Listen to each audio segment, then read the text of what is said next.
ঘুম থেকে ওঠার পর থেকে তাসনুভার মুখ আষাঢ়ের আকাশের মতো থমথমে। আনিস শুরুতেই ব্যাপারটা লক্ষ্য করেছে, কিন্তু না দেখার ভান করে বসে আছে। তাসনুভার মেজাজ মর্জির কোনো ঠিক নেই। তার খুশি হওয়া আর আমাবস্যার চাঁদ দেখা দুটোই বিরল ঘটনা। মন খুব ভালো থাকলেও সে হাসে না, যেন হাসলে ট্যাক্স দিতে হবে। আজ অবশ্য চেহারায় বিষণ্ণতা নেই, তবে রাগের একটা কড়া আস্তর পড়ে আছে। আনিস মনে মনে কারণ হাতড়াল, কিন্তু ঝগড়া করার মতো কোনো লাকসই সূত্র সে খুঁজে পেল না। এই মুহূর্তে আগ বাড়িয়ে কী হয়েছে জিজ্ঞেস করা মানেই বিপদকে দাওয়াত দিয়ে আনা। তখন সে এমন সব কাণ্ড কারখানার দায় তার ওপর চাপাতে শুরু করবে, যা আনিস দুঃস্বপ্নেও ভাবেনি। সে চুপচাপ তাসনুভাকে লক্ষ্য করতে লাগল না। রাগী অবস্থায় তাসনুভাকে মন্দ লাগে না। রাগী চেহারায়ও তাকে যথেষ্ট নিষ্পাপ দেখাচ্ছে এই মুহূর্তে। সেটা আনিসের জন্য চিন্তার বিষয় হয়ে দাঁড়িয়েছে। একে আসলে রাগ বলা ঠিক হবে না। রাগ আর অভিমানের মাঝে একটা সূক্ষ্ম সুতোর মতো তফাৎ আছে। মেয়েরা যখন খুব কাছের মানুষের ওপর অধিকার নিয়ে মন খারাপ করে, তখন সেটা হয়ে যায় অভিমান। রাগ করা সহজ, কিন্তু কারো ওপর অভিমান করার জন্য তাকে অনেক বেশি ভালোবাসতে হয়। তাসনুভা কিছুক্ষণ পরেই ঘর থেকে বেরিয়ে গেল। মন ভালো থাকলে কিছু একটা বলতো, কিন্তু আজ কিছু বলল না। শাহিদা বেগমের গলা শোনা যাচ্ছে। সকালের নাস্তা তৈরি। আনিসকে এখনই খেয়ে দিয়ে অফিসের জন্য দৌড় দিতে হবে। কিন্তু তার আগে তাসনুভার রহস্যময় রাগের উৎসটা বের করা দরকার। সমস্যা হলো, আজ সব কিছুতেই বড্ড দেরি হয়ে গেছে। সে বিছানায় বসে মোজা পড়ছে। সে সচরাচর খেয়ে দিয়ে একদম শেষ মুহূর্তে মোজা পড়ে। আজ নিয়মটা ভেঙে গেছে। তাসনুভা কিছুক্ষণ পর দরজার চৌকাঠে এসে দাঁড়ালো। বুকে হাত ভাঁজ করে সে কঠিন দৃষ্টিতে তার মোজা পড়া দেখছে। আনিস একটু অস্বস্তিতে পড়ল। খেয়াল করলো তাসনুভার মেজাজ খারাপ হওয়ার কারণে তার নিজের ভেতরের গোছানো ভাবটা ওলটপালট হয়ে গেছে। অথচ সকালবেলা সে একদম টিপটপ থাকে। একটা সুতো এদিক সেদিক হওয়ার জন্যেই। অফিস থেকে ফেরার পর সে হয়তো একটু আলুথালু থাকে, কিন্তু যাওয়ার আগে সে অন্য একটা মানুষ। অথচ আজ বের হওয়ার আগেই সে অগোছালো হয়ে পড়েছে। জুনুনারার এই নিষ্পাপ রাগী মুখটা তার রুটিনের 12টা বাজিয়ে দিচ্ছে। সে মোজা পড়া থামিয়ে একবার তাসনুভার দিকে তাকালো। মেয়েটার চোখে মুখে এখন যুদ্ধের আগাম সংকেত। আনিস প্রস্তুতি নিয়ে মনে মনে বলল, যুদ্ধ শুরু হতে যাচ্ছে এবং আমি যথারীতি নিরস্ত্র।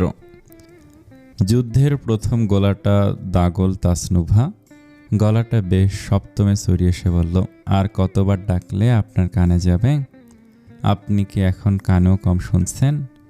আনিস চমকে মাথা তুলল। মিসেস যে কখন দরজার সামনে থেকে ভেতরে চলে এসেছে সে টেরই পায়নি। অপরাধীর মতো বলল, যাচ্ছি। কখন? যখন সব বরফ হয়ে যাবে তখন? না, এই তো এখনই। তাসনুভা একটা নিঃশ্বাস ফেলে বলল, আর যেতে হবে না, আমি এখানেই নিয়ে আসছি। আনিস আর দ্বিরুক্তি করল না। মনে মনে সে খুশি হলো। ডাইনিং টেবিলে বসে সবার সামনে জেরা করা যেত না। এখানে অন্তত কথা বলার জন্য কিছুটা নিরিবিলি সময় পাওয়া যাবে। খানিক বাদে তাসনুভা ট্রে হাতে ঘরে ঢুকল। তার বুকের ওপর চওড়া করে মেলানো ওড়নার এক কোণা মেঝের ধুলোয় শুয়ে গড়াগড়ি খাচ্ছে। আনিস আলতো করে ওড়নাটা তুলে তার কাঁধে তুলে দিল। নিচু গলা জিজ্ঞেস করলো, তুমি কি কোনো কারণে রেগে আছো? তাসনুভা ট্রেটা টেবিলের ওপর সশব্দে নামিয়ে রেখে বলল, না। আনিস একটা স্বস্তির দীর্ঘশ্বাস ছেড়ে বলল, আচ্ছা বাঁচা গেল, তুমিও বসো, একসাথে খাই। তাসনুভা গোমট মুখে বলল, একসাথে খাবো বলে এখানে এনেছি, একা খাওয়ার শখ আমার নেই। আনিস তখনও বিছানায় বসে। সে নিজের পায়ের দিকে তাকিয়ে এক মুহূর্ত ভাবল, আজ আর মোজা পড়া হবে না। নিয়ম যখন একবার ভেঙেই গেছে, তবে পুরোটা ভাঙাই ভালো। সে ধীরে ধীরে মোজা জোড়া খুলে ফেলল। তাসনুভা আর চোখে সেটা দেখল, কিছু বলল না, শুধু ঠান্ডা গলায় নির্দেশ দিল, খাওয়া শুরু করার আগে হাতটা স্যানিটাইজ করে নিন, হাত না ধুয়ে আবার খেতে বসবেন না। আনিস বাধ্য ছেলের মতো হাত ধুয়ে এলো। ছোট টেবিলটায় তারা মুখোমুখি বসলো। দুজনের মাঝখানে ধোয়া ওঠা চায়ের কাপ, লাল আটার পাউরুটি, ফ্রুট জেলি, সিদ্ধ ডিম আর কলা। তাসনুভা সাধারণত সকালে খুব অল্প স্বাস্থ্যকর খাবারই খায়, তবে আজ ঘরোয়া আয়োজনে যা আছে তারা তাই নিয়ে বসেছে। কোনো বাড়তি আড়ম্বর নেই। তাসনুভা পাউরুটিতে জেলি মাখাতে মাখাতে একবার আনিসের দিকে তাকালো, আলতো করে পাউরুটিটা আনিসের থেকে বাড়িয়ে দিল। আনিস পাউরুটিটা নিল। জেলি মাখানো পাউরুটি দেখতে বেশ সুন্দর, অনেকটা শরতের মেঘের ওপর সূর্যাস্তের রঙের মতো। কিন্তু আনিসের মাথায় এখন মেঘ বৃষ্টির চিন্তা। আজ আকাশের অবস্থা ভালো না। সে পাউরুটিতে একটা কামড় দিয়ে নরম গলায় বলল, রাগের কারণটা যদি দয়া করে একটু জানাতে, তাহলে আমার অফিস যাত্রাটা বেশ নির্ঝঞ্ঝাট হতো। মনটা খসখস করছে। তাসনুভা চায়ের কাপে চুমুক দিল। ধোয়া ওঠা চায়ের আড়ালে তার মুখটা খানিকক্ষণ অস্পষ্ট হয়ে রইল। তারপর সে নিস্পৃহ গলায় বলল, রাগ করার জন্য কি সবসময় কারণ লাগে? কারণ ছাড়া কি রাগ করা যায় না? আনিস একটু থতমত খেল। এই ধরনের তর্কে জেতা অসম্ভব, তাই সে শান্ত স্বরে বলল, অবশ্যই যায়, তবে কারণটা জানা থাকলে সমাধান খোঁজা সহজ হয়। তাসনুভা এবার তার সেই বড় বড় চোখ তুলে তার দিকে তাকালো। সব কিছুর সমাধান হওয়া দরকার নেই, কিছু জিনিস অমীমাংসিত থাকাই ভালো, এই কথা আপনি বলেন। আনিস পাউরুটির টুকরোটা মুখে দিয়ে চিবোতে চিবোতে বলল, তুমি আমাকে দুশ্চিন্তায় ফেলে যে আনন্দটা পাও, সেটা দিয়ে তোমার কি হয়?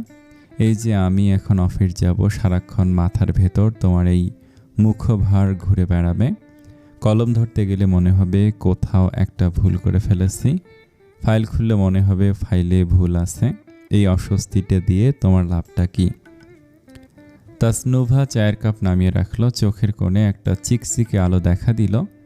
খুব শান্ত গলায় বলল, মাঝে মাঝে দুশ্চিন্তা হওয়া স্বাস্থ্যের জন্য ভালো, এতে হার্ট সচল থাকে।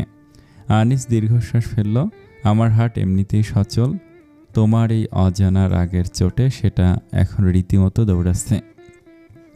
তাসনুভা এবার একটু নড়েচড়ে বসলো। একটা ডিম আনিসের প্লেটে তুলে দিয়ে বলল, বেশি কথা না বলে ডিমটা খান। সেটা খাবো, কিন্তু কেন রেগে আসো সেটা বলে দাও। বলে দিলে কি হবে? হতে তো অনেক কিছুই পারে, আমি শুনতে চাই। আনিস ডিমটা মুখে দিয়ে তার দিকে চেয়ে রইল। তাসনুভা ভুরু নাচালো, হাত ঘুরিয়ে বলল, অমনি কথা বন্ধ। আনিস পানির গ্লাস টেনে নিল, গলা ভিজিয়ে বলল, আচ্ছা, অফিস থেকে এসে বাকি কথা হবে। যেহেতু বলতে চাচ্ছ না, আমি জোরাজুরি করব না। আনিস দ্রুত হাতে খাওয়া দাওয়া শেষ করে চেয়ার ছাড়ল। ঘড়ির কাঁটা এখন তাকে তাড়া দিচ্ছে, কিন্তু মনের ভেতরের কৌতূহলটা তখনও থিতু হয়নি। অফিসের উদ্দেশ্যে বেরিয়ে পড়ার ঠিক আগ মুহূর্তে সে আচমকা তাসনুভার পেছনে গিয়ে দাঁড়ালো। নিচু হয়ে ফের ওর কাঁধের কাছে মুখ নিয়ে ফিসফিস করে বলল, রাগটাকে একটু ছুটি তো দিতে পারো, বেচারা আর কত খাটুনি খাটবে। তাসনুভা আস্তে করে বলল, ওকে। মাথা দিয়ে তার মাথায় একটা টোকা দিয়ে আনিস বলল, আল্লাহ হাফেজ। আল্লাহ হাফেজ। আনিস বেরিয়ে গেল। তাসনুভা দ্রুত পায়ে বারান্দায় গিয়ে দাঁড়ালো। তার রাগের কারণটা ছিল, কাল রাতে সে খেয়াল করেছে আনিসুজ্জামান তার বিজনেস পেজটাতে এখনো ফলো দেয়নি। এই সামান্য অবহেলার জন্য তার আকাশ সমান অভিমান ছুঁয়েছে। যদি আনিসুজ্জামান তার সেই সূক্ষ্ম অভিমান বিন্দুমাত্র আঁচ করতে পেরেছে কিনা তা নিয়ে তার বিস্তর সন্দেহ। মন খারাপ নিয়ে ভাবতে ভাবতে অজানা কৌতূহলে সে মোবাইল হাতে নিয়ে আনিসুজ্জামানের আইডিতে ঢুকলো। আর ঢুকেই তার বুকটা ধক করে উঠল। আনিসুজ্জামান তার পেজটা শেয়ার করে লিখেছে, এটা আমার বউয়ের পেজ, ভাই বন্ধুরা সবাই ফলো দিয়েন। তাজদার সিদ্দিকী কমেন্ট করেছে, তোর যে বউ আছে এটা তো জানতাম না ভাই। অনেক হাহা রিয়াক্ট পড়েছে সেই মন্তব্যে। তৌসিফ কমেন্ট করেছে, বোঝা যাচ্ছে এই পোস্টের পেছনে পাশের বাসার ভাবির অনেক চোখের পানি আছে। শাওন কমেন্ট করেছে, নির্ঘাত কোনো বিশাল ঝগড়া হয়েছে আর সেই ড্যামেজ কন্ট্রোল করতে আনিস সাহেবের এই আকুতি। ভাই আমার বেঁচে থাক। তাসনুভা ঠোঁট কামড়ে হেসে ফেলল। ঠিক তখনই নিচে তাকিয়ে দেখল আনিস বাইক স্টার্ট দিচ্ছে। তার হাসি মুখ দেখে সে কপাল কুঁচকে চেয়ে আছে, কিছুটা বিচলিত, কিছুটা বিভ্রান্ত হয়ে। তার মানে রাগের কারণটা ছিল সত্যি, এই মেয়েটা পারে বটে। তাসনুভা তাকে ওভাবে তাকিয়ে থাকতে দেখে ভীষণ লজ্জায় পড়ে গেল। নিজের এই ছেলে মানুষই ধরা পড়ে যাওয়ায় সে অপ্রস্তুত। বারান্দার গ্রিল ঘেঁষে থাকা টপ থেকে একটা ফুল ছিঁড়ে সে নিচের দিকে ছুঁড়ে মারল। তারপর এক ছুটে ঘরের ভিতর চলে গেল। ফুলটা টুপ করে গিয়ে পড়ল আনিসের হেলমেটের কাছে। আনিস বাইক থামে ফুলটা হাতে নিল, ছুঁড়ে দিল, কিন্তু ফুল তো। তাজদার সিদ্দিকী গম্ভীর গলায় বলল, আর না সম্ভব না, এখানে একটা বিয়ে আমাকে করতেই হবে। প্র্যাকটিক্যাল চিন্তা করে দেখলাম একটা মাত্র বউ নিয়ে সুখী হওয়া অসম্ভব ব্যাপার। বিজ্ঞানের সূত্র মতে ইম্পসিবল। জীবনে বৈচিত্র্য দরকার। ওপাশ থেকে বিন্দু মাত্র বিচলিত না হয়ে ঝরঝরে গলায় জবাব পেল, বিয়ে যখন করবেনি তখন কিছু জরুরি আলাপ সেরে ফেলি। বাংলাদেশ থেকে আমি কি বেনারসি পাঠিয়ে দেব? দাদুর দেয়া গয়নাগুলো কিন্তু আলমারিতে তোলা আছে, বেশ পুরনো গয়না, খাঁটি সোনা আছে ওতে, ওগুলো পাঠিয়ে দিচ্ছি। নতুন করে সোনাদানা কেনার কোনো দরকার নেই। হাদিস তসরুফে আছে, বিয়েতে যত কম খরচ বরকত তত বেশি। কি বলেন? আপনার দ্বিতীয় বউয়ের জন্য দোয়া রইল। তাজদার কিছুক্ষণ স্তব্ধ হয়ে দাঁড়িয়ে রইল। রাগটা ফেটে বের হওয়ার কথা, কিন্তু অদ্ভুত কারণে তার গলা দিয়ে কোনো শব্দ বেরোলো না। মানুষের রাগ কি বাষ্পীভূত হয়ে মেঘ হতে পারে? না, এরকম একটা বেঈমান বউ ঘরে ঘরে থাকা দরকার। সে কেন একা একা এই আগুনে পুড়ে খাক হবে? সবার পড়া উচিত। এমন আনন্দময় মরক সারা দেশে ছড়িয়ে পড়া প্রয়োজন, ভীষণ প্রয়োজন। সেনা বুকের নিচে বালিশ রেখে বিছানায় শুয়ে পা নাড়তে নাড়তে বলল, আমার সতীনকে আমি কি কি দেব তার লিস্ট আমি তৈরি করে দুপুরের মধ্যে আপনাকে পাঠিয়ে দিচ্ছি। কথা দিচ্ছি আমি খুব ভালো একজন সতীন হব। তাজদার রেগে বলল, তুই ওটাই পারবি। আম্মা আমাকে একটা বেয়াদবের সাথে বিয়ে দিয়েছে, তুই আমাকে আর ফোন দিবি না বেঈমান। শাইনা হেসে হেসে বলল, সতীন আসার পর দেব না, সতীন আসার আগে তো দিতেই পারি। না দিবি না? দেব সতীন। আর একবার সতীন সতীন করলে দেশে এসে তোর গলা টিপে ধরব। শাইনা হেসে উঠল আরো জোরে। ভাদ্র মাসে কুকুর পাগল হয়, শ্রাবণ মাসে কি মহিষও পাগল হয় নাকি? এই বেঈমান মহিষ কাকে বলছো? মহিষকেই। না না, যে গাপুস গুপুস করে মহিষের মাংস খায়, গপ গপ গপ গপ করে, হা হা হা। তোর মনে এত ফুর্তি কিসের? আমি তো দেশে নেই। বলবো তো বলবি না? তুই তুকারি কেন করছেন তাজদার সাহেব? তোকে ভালো কথা বললে তুই শুনিস? তুইও তো শুনিস না। তাজদার চুপ হয়ে গেছে, নিঃশ্বাস নিতে পর্যন্ত ভুলে গেছে। শাইনা বলল, আমি ঠিক করেছি যে আমাকে তুই তুকারি করবে, আমিও তাকে তুই তুকারি করব। বাজে কথা বাদ দিয়ে দিলাম, মনে এত ফুর্তি কেন বলি? তাজদার সিদ্দিকী আর কিছু বলল না। গোয়ারটাকে সর্বোচ্চ রাগিয়ে দেওয়ার মিশনে নেমেছে শাইনা। বলল, আজ বহুদিন পর মেসেঞ্জারে গেলাম, একজন মেসেজ দিল, ভাবি আপনার স্বামী কি বিদেশ? আপনি কি একাকিত্ব বোধ করছেন একা একা সময় কাটলে? সাথে সাথে ওপাশটা গর্জে উঠে বলল, থামো, ওই অ্যাডের লিঙ্ক দাও, পুরোটা শুনুন। না, শুনতে চাই না। আরে শুনুন, আমাকে বলল, তুই বেঈমান, লিঙ্ক দিবি কি না? শাইনা গজ গজ করে বলল, আজ তো একটা বেয়াদব গোয়ারের সাথে আমার মতো ভোলা ভালা মেয়ের বিয়ে দিয়েছে, সবাই মিলে, জীবনে কাউকে মাপ দেব না আমি। তাজদার ফোন কেটে দিয়েছে, মেসেজ দিয়েছে, লিঙ্ক কোথায়? Why is link? শাইনা পেট চেপে ধরে উচ্চস্বরে হাসছে, চোখে পানি চলে এসেছে হাসতে হাসতে। লিঙ্ক বলেছি, সাবধানে টাইপ করা উচিত, হা হা হা। আর মাত্র 6 মাস, তুই আয় আমার কাছে, তারপর তোর কী অবস্থা করে দেখ। ডিম দেবেন, আমি ছানা ফুটাবো, এই আর কি। আর কোনো রিপ্লাই এলো না। শাইনা বিছানে সে হাসছে। তাজনা তার মাকে অবাক চোখে দেখছে, মা এভাবে হাসছে কেন? ঘন্টা 2 পর হুট করে মেসেজ এলো, ওই ভেড়ার আইডি খেয়ে দিয়েছি, একাকিত্বের পিরিতি আর কার কার সাথে চলে সেটা দেখার জন্য তোর আইডিও আপাতত আমার হাতে। Best of luck, see you in London. বাকি হিসেব তোর সাথে তখন শ্বশুরে বসে হবে। শাইনা হতচকিত, বিস্ময় হতো, পাশের বাসার এইসব বেয়াদবকে বিয়ে করে ভাগ্যিস ইজ্জত সমান বাঁচিয়ে এসেছে, নইলে একে বিয়ে করতো কে? ভাইয়ে ভাইয়ে ভাইয়ে ব্যাং লাফ দিয়ে তৌসিফের সামনে এসে পড়ল তিতলি। হাঁপাতে হাঁপাতে বলল, তুমি গান গাইবে আর আমি দুলে দুলে নাচব। শাওন ভাই ভিডিও করবে, আমি এক্ষুনি শাওন ভাইকে ডাকছি, ভাবিদেরকেও ডাকছি। তৌসিফ গিটারটা তার হাত থেকে নিয়ে বলল, কিন্তু আমি তো গান জানি না। তিতলি বলল, জানি, কিন্তু সবাই না থাকলে তখন ভালোই জানো। এখন কেউ নেই, সবাই আসার আগে একটা গান করো। কোন গানটা? মন বোঝে না। তৌসিফ হতাশে বলল, মন পড়তেছে না, পুরোটা মনে পড়তেছে না। তিতলি তার মাথায় গুঁতো দিয়ে বলল, যেটা মনে পড়ে সেটা গানা ভাই। আচ্ছা। রোজ বিকেলে আতর ঢেলে তোকে সাজাবই, মেলায় যাব রিস্কা চড়ে, বসবি পাশে তুই, বন্দি আছে হাজার আশা বুকের মাঝে দেখ, একটু চিনে নিলেই হব দুজন মিলে এক, তবু স্বপ্নরা মুখ তোলে না, মন বোঝে না বোঝে না বোঝে না, মন বোঝে না বোঝে না। তিতলি ধেই ধেই করে আপন মনেই নেচে যাচ্ছিল।